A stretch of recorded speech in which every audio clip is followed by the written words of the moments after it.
பெண்களுக்கு எதிரான பாலியல் வன்கொடுமைகளை கண்டித்து சென்னை வள்ளுவர் கோட்டத்தில் விடுதலை சிறுத்தைகள் கட்சியின் மகளிர் அமைப்பு சார்பில் ஆர்ப்பாட்டம் நடைபெற்றது.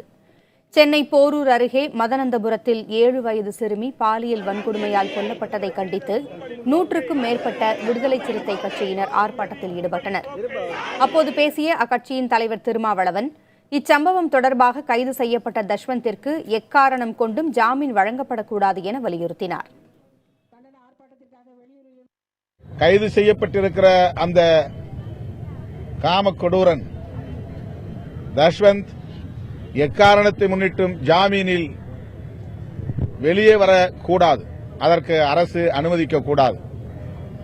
அவனை சிறையில் வைத்தபடியே குற்றப்பத்திரிகை தாக்கல் செய்து விசாரணையை முடித்து அவனுக்குரிய தண்டனையை வழங்க வேண்டும் என்று விடுதலை சிறுத்தைகள் வலியுறுத்துகிறது.